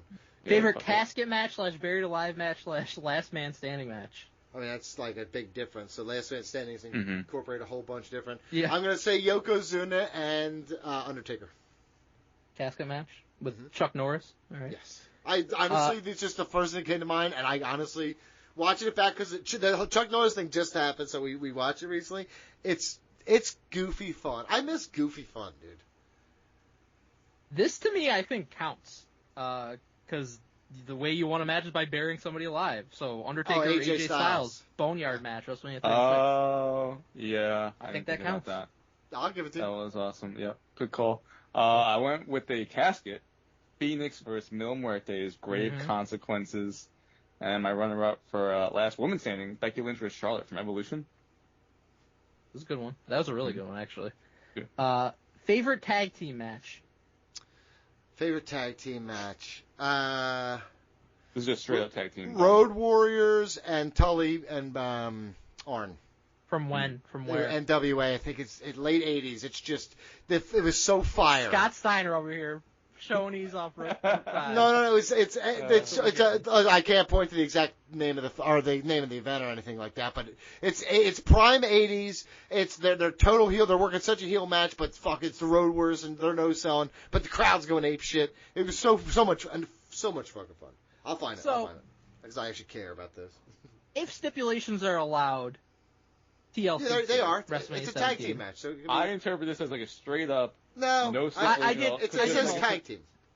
Well, I that's say what I'm that, saying. and I also throw out Usos versus New Day, Hell in a Cell 2017. Again, Yeah, that's a great. stipulation. Obviously, if we're talking basic tag team match, can't go wrong. Sami Zayn, Kevin Owens versus the Usos, WrestleMania 39. Oh, yeah. That was an excellent match. Little shout out to Shield versus Usos, Money in the Bank. That was a great one. Mm-hmm. Yeah.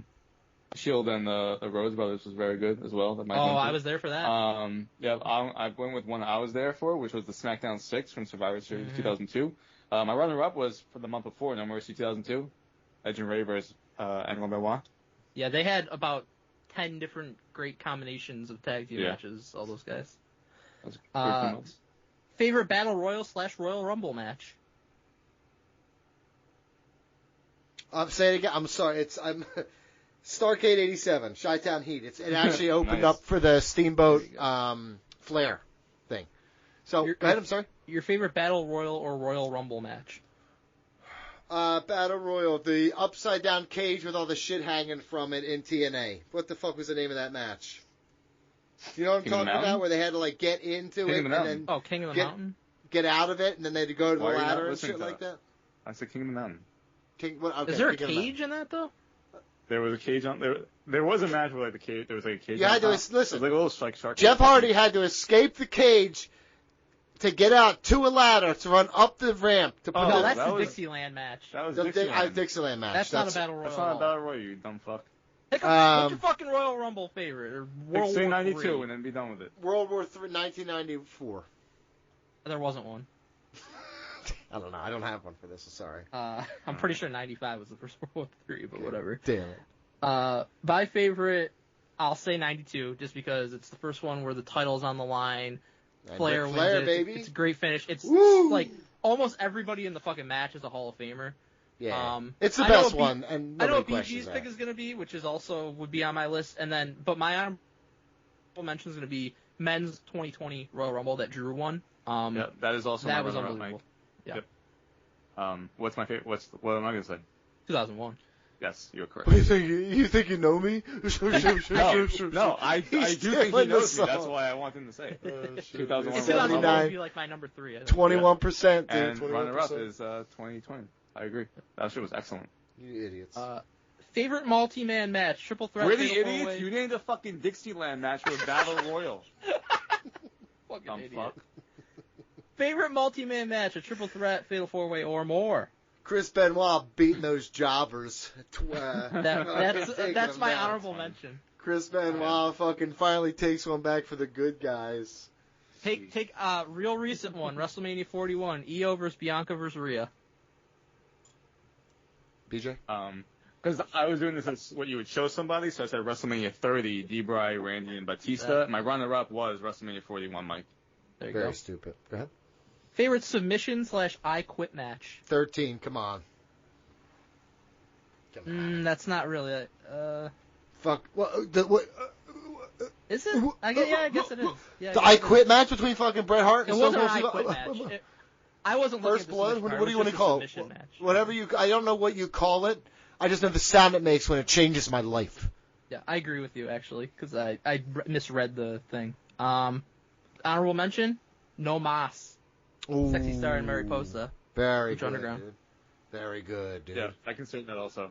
Remember my shirt? I had 2 shirts I'll never forget. My giant Sexy Star face one that I had. It was And head to toe, fucking like I'm wearing my dad's smock and it's just her head. And then my Becky Lynch where it looked like she fucking wasn't Becky Lynch and also was eating tomato sauce wrong. Fucking stupid. You remember that shirt though, right? I sure do. It's one of the worst shirts I've ever seen in my life. I ordered that shit from Amazon and it looked one way. I got home, I said, that ain't that. That ain't that. What's yours, PG? For I Quit with Stone Cold versus Bret Hart, and then the runner-up, Mike, Roman Reigns versus Jey Uso, Hell in a Cell 2020, because I was thinking about how you introduce someone new to wrestling. Like, well, here's what started the past 6 years of the best storyline they've had going. That was an awesome match. Yeah, man, that's really cool. Finally, your favorite hardcore / ultra-violent match. Terry Funk versus Sabu, Born to be Wired. By the way, I'm shocked you didn't do Flair Terry Funk for I Quit. Yeah, listen. So you always say that's your favorite match of all time? It's my favorite feud of all time. You say favorite match, too, though. No, it's my favorite feud of all time. What's your favorite match, Tony? Favorite match of all time, right in this moment? Omega versus Okada. No, I'm not going to say Omega. I'll say Takeshita Okada. I knew you were going to say that. Don't be a fucking idiot. That's funny. Mine, BG, I think I know what yours is going to be. I don't think you do because Triple H, Mankind. Triple H, Cactus Jack, Royal Rumble 2000. I originally had that, but then I was like, oh, this is to introduce someone to wrestling, so I went with Stone Cold versus The Rock from WrestleMania 17, because I was like, you gotta have the 2 biggest fucking guys. But if I was choosing my favorite, you guys are correct. Cactus Jack Donnie versus Mankind from the Royal Rumble 2000. I'll say this to you. Remember that term when they say, like, dude, you understood the assignment? You didn't. I did not. I'm like you when they asked me about a battle royal. Yeah, dude. Honorable mention, Killshot versus Dante Fox, Hell of War from Lucha Underground. Can I give a secondary shout-out Sure. to one of my all-time favorite matches ever? Terry is Funk versus Ric Flair. the Rotten Brothers in a Taipei death match. Sure. Ian versus Axel Rotten. Okay. It's one of my all-time favorite fucking matches, dude. Mike, can I give another one? Yes, absolutely. I was there. Triple H versus Shawn Michaels, SummerSlam 2002. Oh, here we go. Give Mark. coming out of it to retirement. you, baby. Here comes the marks. And I do think if you were trying to introduce someone to wrestling now, a good Don't. option is Roman Reigns versus Cody Don't. Rhodes from WrestleMania No. 40. Don't. The answer is don't. Do you love them? Then keep them away from it. Why? You know what I mean? Don't do it. Because it People sucks love wrestling. comparatively, dude. Comparatively They're to gonna what? here's the Favorite thing. match of all time just happened, you said. You keep telling me how great wrestling is, right? This is like buying Actually, I stock don't. at its peak. It's only going down, brother. Like, and this woman is Okay, this but- woman already barely loves you, and now you're gonna Who are you make her talking watch wrestling. Yeah, what are you talking about? She's gonna fucking leave you forever. Really? Your wife is fucking still there somehow. Yeah, because I don't make her watch wrestling. No one's saying to make them watch wrestling. They're saying, it's like if someone like actually wants to get introduced to wrestling. They don't. They don't know what they're talking about. They don't know yet. Some people want to. Dude, You you're know, wrong. By the way, Reigns- this is Roman not Reigns this champion. is ultimately not even the point of the email, so I don't know why we're arguing. Why not? Why not? I say, BJ, your email. Thank you for that email or whatever. I took it very. Yeah, it was a really good email. I enjoyed that email. I took some time on that one. Next email comes from Dante fucking Kane Yeager. Subject is Clash in Italy. The Beast returns. My God, the Beast has returned. After witnessing Brock's retirement, quote unquote, at WrestleMania 42 in Vegas, I can say without a doubt that I was fooled. I legit thought he was done. I damn near almost cried seeing him take off his gloves and boots. I was for sure, without any doubt in my mind, that he was riding off. This is Mike. You are a Mike level mark right in this moment. This is not This me. is crazy. I said dude. immediately he was. This is not in this situation, but whether it's Beth Phoenix, That's you know, you. there's so many people, so many examples of you being such an unbearable mark over the years. Completely Dude. wrong, as you Dante is just Mike Jr. over here. Go ahead. Yeah. But after seeing his impressive battle with Oba last night, I can say without a doubt the Beast still has it. I am now thinking he can go for several more years to come if he wants. He is still the same old Brock we all know and fear. And now I am leaning towards a rubber match with Oba at SummerSlam. Question is, I'm now not too sure he's going to face Gunther.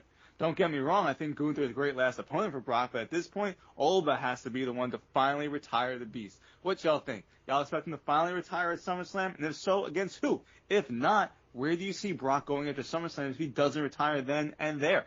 Thanks, boys. I love and appreciate you all. Thanks for entertaining this old soul of mine. Donnie, he didn't say a damn word about college in this email. Yeah, that was not. That was a different email that you added him on. Well, he was a college. Hey, it is what. Hey, it is what it is. Guys going to college. Hey, listen, going to college at nighttime, and it's been tough on him. And honestly, we've showed him support. We love him, and thank you for this email. And if you didn't want that aired out, maybe think about telling me things in the future, because you never know when I'll say it in public. You know what I learned my lesson the hard way. Never say anything to him. Yep. Moira still calls him. I was very upset that Brock teased a retirement at WrestleMania because I don't want him to retire anytime soon. Brock Lesnar is one of the best ever. He's incredible at selling. He is one of the most dominant forces we've ever seen. He is one of the few actually believable wrestlers when he walks out that you know he can fucking destroy somebody. And I think he still has many more years because that's the type of stuff. Listen, he had like a fucking 10-minute match at WrestleMania, less than 10 minutes at WrestleMania, less than 10 minutes at Clash in Italy, and honestly, I don't need much more from Brock. That's all I really need. Just go fucking crazy from the get-go. It's a UFC fight. Make it feel like a crazy-ass UFC fight every single time. Make it feel like violent. Make it feel like a fucking car crash. And guess what? Every time he does that, there's no denying it works. It's so much fun. That's it. It just works, dude.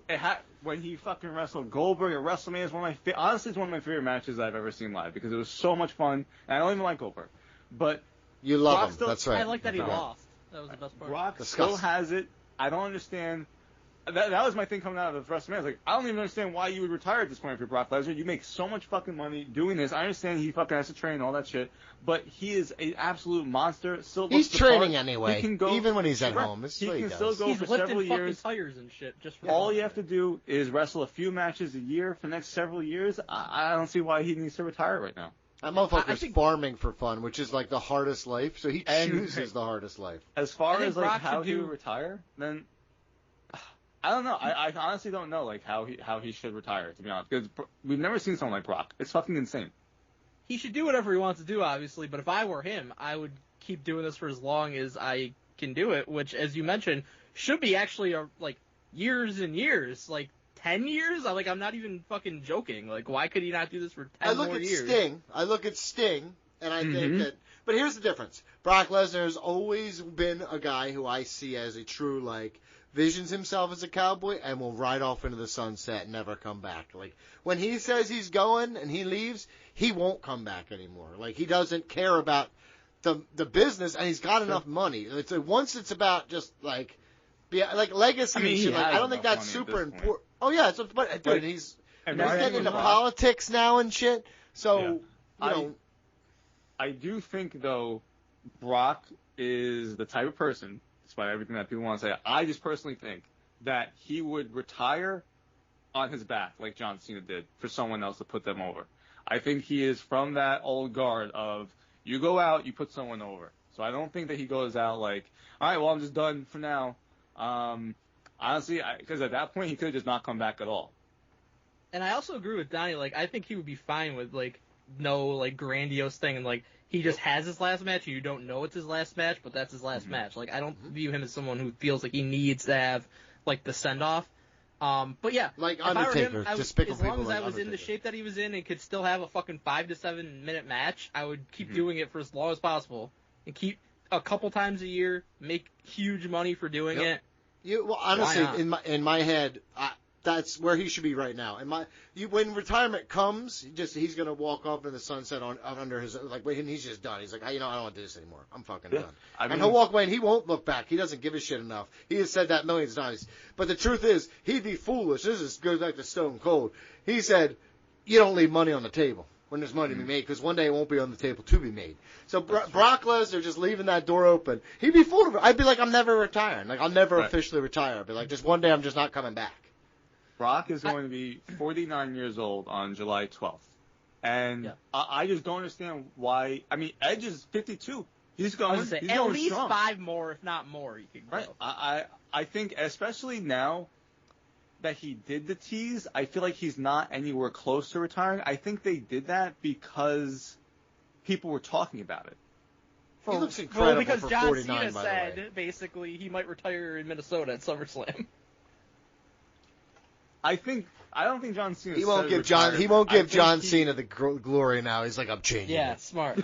He's a fucking piece of shit. He tried to steal it, didn't he? That's why you don't tell that fucking piece of shit. It's a mental suplex that he's just not going to retire.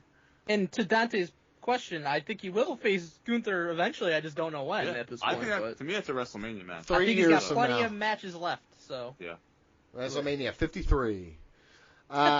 Great. It just is what it is, man. That'll be awesome. All right, ready to go? Yeah. Bye. Later. That's it.